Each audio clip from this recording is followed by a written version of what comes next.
सर्वात आधी तुम्ही क्रोम ब्राउझर हे ओपन करावे. क्रोम ब्राउझर ओपन केल्यानंतर सर्च गूगलमध्ये टाईप करा फार्मर आय डी महाराष्ट्र आणि सर्च करा.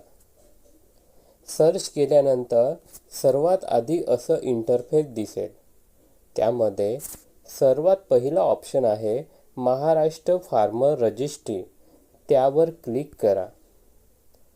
त्यावर क्लिक केल्यानंतर तुम्हाला असं इंटरफेस दिसेल. त्यामध्ये dashboard check environment status log in with CSC. तुम्ही चेक एन्व्हायरमेंट स्टेटस या पर्यायावर क्लिक करू शकता किंवा लॉग इन विथ CSC याच्यावर सुद्धा लॉग इन करू शकता. ज्यांच्याकडे CSC ID असेल ते. मी चेक एन्व्हायरमेंट स्टेटसवर क्लिक करतो जेणेकरून सर्वांना इथे पाहता येईल. चेक एन्व्हायरमेंट स्टेटसवर क्लिक केल्यानंतर तुम्हाला इथे 3 पर्याय दिसतील.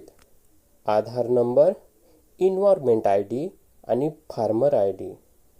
तर तुम्ही आधार नंबर या ऑप्शनवर क्लिक करून इथे आधार नंबर टाकू शकता.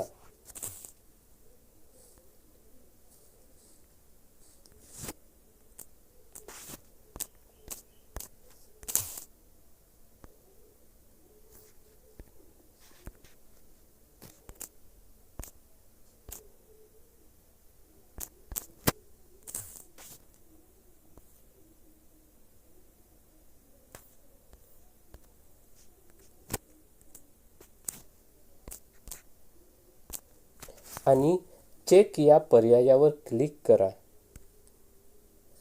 बघा, तुमचा इथे आधार नंबर दिसेल. फार्मर ID कुणाच्या नावावर आहे ती पण दिसेल. एन्व्हायरमेंट डेट दिसेल. फार्मर ID नंबर दिसेल.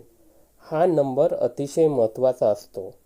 आणि स्टेटसमध्ये अप्रूव्हल दिसेल. जर तुमचा रिजेक्ट असेल तर रिजेक्ट दिसेल, नाहीतर पेंडिंग पण दिसू शकतो. अशा प्रकारे या फार्मर IDमध्ये स्टेटस कसा बघायचा मी तुम्हाला सांगितलं आहे.